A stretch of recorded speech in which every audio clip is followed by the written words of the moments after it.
Kwanza kabisa tuanze na kusubscribe. Kusubscribe inakuwa ni njia nyepesi kabisa kufikia tamthilia zako pendwa kabisa tofauti, yani ukipenda tamthilia za Jua Kali, Huba, Jia na zinginezo, yani unaweza kuzipata. Lakini Show Me Empire 1 ndio wanakuletea dubwana hili hapa la Bara juu ya Bara. Tunaanzia pale pale tulipoishia. Jamaa anazidi kumwambia, unajua usiku ule wakati mimi nikiwa napita barabarani nikakutana na wale jamaa wanamfukuza yule jamaa, na walimfukuza sana. Ukweli akanipita mbio, mimi nikajificha, nikaogopa sana. Wale jamaa walikuwa wameshika mapanga, na hisi ndio maana akaingia chumbani kwako na kujificha. Lakini hakuwa na lengo la kutembea na mke wako, kwa sababu angekuwa na lengo la kutembea na mke wako asingeweza kukaa uvunguni. Angefanya namna yote na mwanamke, angeweza hata kumtorosha wakati huko kwenye meza ya chakula. Kwa hiyo mpaka mimi nakwambia haya, najua balaa la usiku lilokuwa limetokea usiku ule.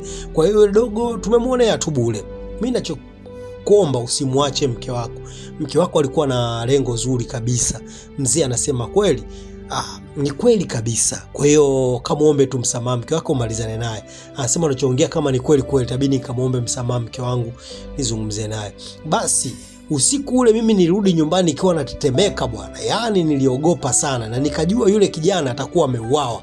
Ila kama alikiingia ndani kwako, basi ilikuwa ndio pona yake, maana wangemkamata yule jamaa wangemuua. Na mimi namfahamu mke wa yule jamaa, nitajaribu kwenda kuzungumza naye ili swala tuliweke sawa, kwa sababu hakuna mwanamume au mwanamke anaweza kulielewa hili. Akasema mzee anamwambia, akakumbuka sasa alivyomtoa kichwani, akaanza kumtandika. Akaanza mzee anakumbuka wakati alivyomtoa akampiga sana jamaa. Sasa mzee, mimi sikuwa na lengo na mke wako. Mimi na hapa mbele za Mungu sikutembea na mke wako. Mimi nilikuwa na matatizo. Nimekuja huko kujificha tu mzee. Naomba unielewe. Kwa kijana anazidi kusisitizia, na hapa mbele za Mungu nasema mimi sijaja huko kwa ajili ya kutembea na mke wako. Yaani mimi nilijifukuja kwa ajili ya kujificha tu mzee wangu. Naomba uniache niondoke. Jamaa analalamika, anasema sasa sikiliza, ndo anakumbuka, anaamini ila kweli yule kijana alikuwa anaongea ukweli kabisa. Mzee amepoteana mawazo, sababu mimi ndo ninavyokuambia yule kijana hana tatizo. Nenda kazungumze naye, mmalizane naye. Mzee akasema sawa, ngoja mimi nikamuombe msamaha mke wangu. Mzee akaondoka zake, anasema nisubiri hapo hapo. Kweli nitakuwa nimemuonea sana mke wangu, lakini kwa ile hali hakuna mwanamume ambaye angeweza kuelewa. Akaondoka pale, kijana akabaki kuduaa tu, asema kweli siku ya balaa ni balaa tu. Yaani jamaa akakurupuka huko, akaingia chumbani kwa watu, chumbani kukatokea tena balaa, huko akiwa anahangaika kuinusuru nafsi yake au kuinusuru roho yake. Mzee akarudi zake huku mpaka nyumbani kwa mke wake na kwenda kumuelezea na kumuomba msamaha. Mzee akagonga, hodi huko ndani, mnaendeleaje jamani? Hodi. Akawa anagonga mlango. Mara mke wake akaja akafungua mlango. Vipi wewe mzee, umefuata nini? Ikabidi kwanza acheke tu. Sasa sikutegemea kama utakuja kunifuata. Anasema hamna, mimi nitakuachia wapi? Najua wewe mzee huwezi kufanya chochote kwangu na huna ujanja wote. Mimi niliondoka tu pale kwa hasira, lakini kiukweli mke wangu, mimi nimekuja kuomba msamaha. Na nimechunguza, nimeona kabisa yule kijana wala hukutoka naye. Na nimepata taarifa kwamba yule kijana alikuwa anataka wauawe, walitaka wamuue. Kwa hiyo wakati wanamkimbiza ilibidi tu akimbilie chumbani, ajifiche uvunguni ili asiuawe. Na kuna watu mashuhuda wameelezea kila kitu.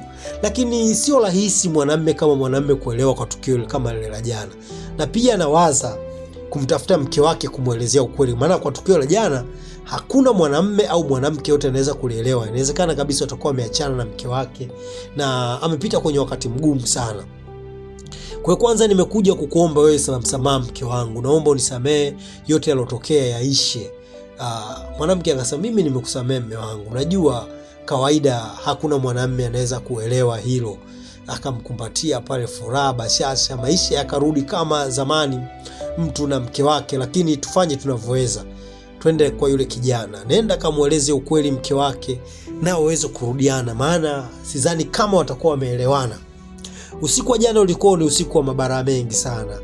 Mimi nilimwonea huruma sana yule kijana, na wakati unampiga mimi kitu kilichonikwaza, kwa nini aliingia uvunguni kwangu? Lakini kama kweli alikuwa anafukuzwa na majambazi, hakuna njia nyingine zaidi ya kunusuru maisha yake na kuingia chumbani kwetu.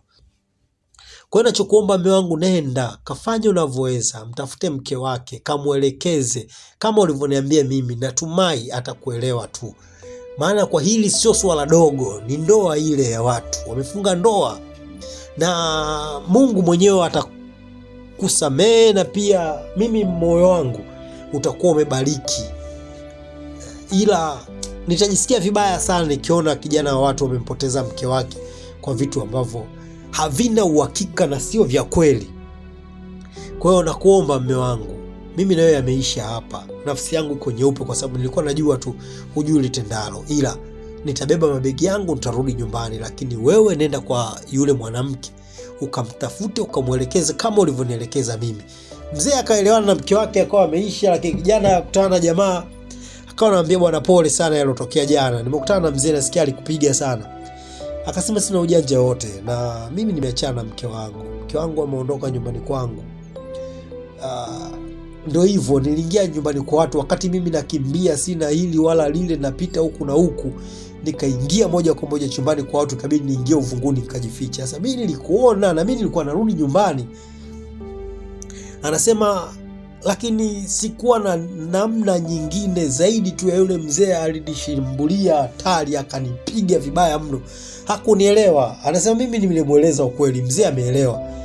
Kwa hiyo mimi nitaenda kuongea na mke wako, nitamuelekeza issue ilivyokuwa, kwa sababu mimi ndio nimeshuhudia kila kitu na nilikuona wakati unakimbizwa pale. Kwa hiyo wewe usiwe na wasiwasi, hili swala la mke wako litaisha.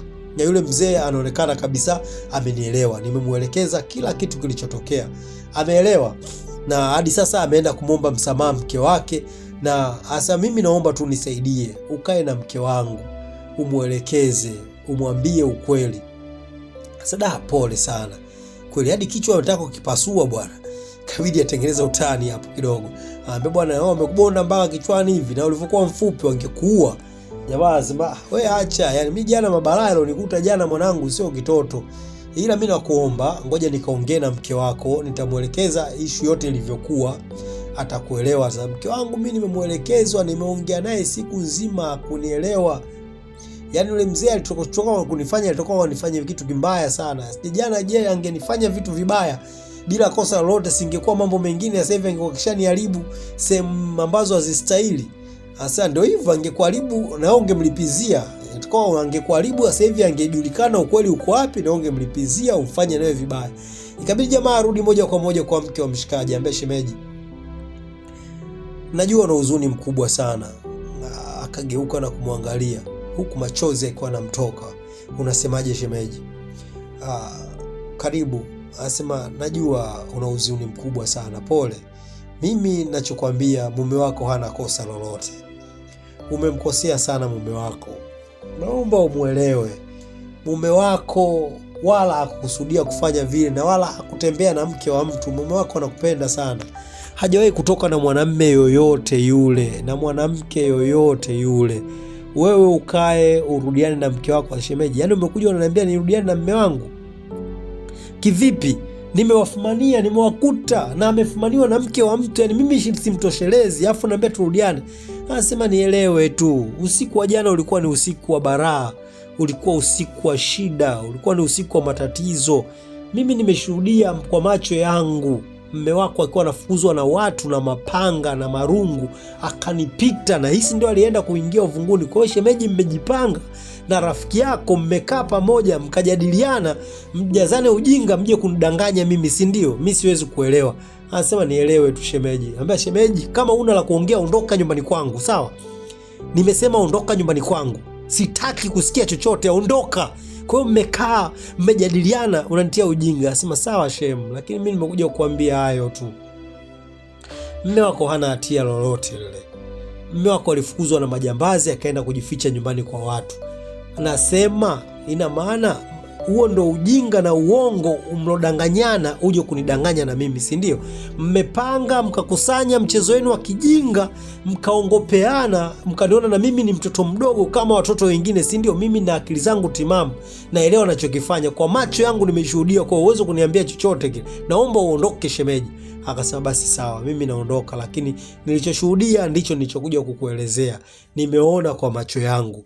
Sio kwamba mumeo kanipanga au kanidanganya au kaniambia nije kukuseti wewe ili ukubaliana naye kurudiana naye.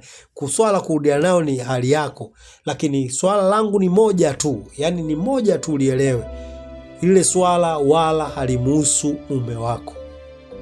Mwanamke akachuchumaa huku akilia kwa uchungu. Yaani anahisi kama wamepanga mipango, wamekuja kumdanganya. Sema pole shem, acha kulia.